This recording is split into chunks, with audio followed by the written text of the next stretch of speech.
তিন ভাইয়া আখলি শিক্ষিত হইলে তাই পড়াশোনা করবা রসুল্লাহর অত শাদি খেনে।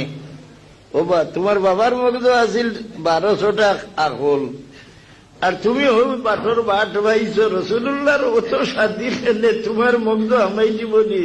তাই কিতা বলে যুক্তিবাদী। যুক্তিবাদী হলে আমি ডরাই। এখানে শরীয়ত যুক্তির ভিতরে আইবনি। হ্যাঁ, আমার উজু নাই, আমি কোরআন শরীফ সইতাম পারি না, বুকুতো লাগাইতাম পারি না। উজু ভরি নিলাম, হাত দই নিলাম, মুখ দই নিলাম, পাও দইলাম, মাথা মুছে করলাম, বুকুত পানির সিটাও ভরল না। এখন কোরআন শরীফ বুকুত লাগাইতাম পারিনি না। না, ই কোন যুক্তি এইখান পাক হইল না? রসুল্লাহর তো শাদি খেনে।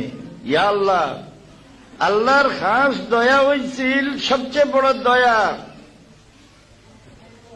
আবু বকর সিদ্দিক রাদিয়াল্লাহু তাআলা আনহুর সাহেবজাদি আমরার মা হযরত আয়েশা সিদ্দিকা রাদিয়াল্লাহু তাআলা আনহা রাসূলুল্লাহর খেদমত হওয়া এই উম্মতের লাগি চরম এক রহমতের কারণ দাঁড়াইছিল।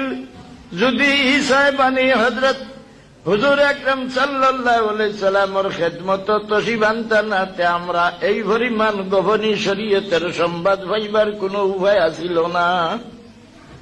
এমনকি দম ডুবিতে সময়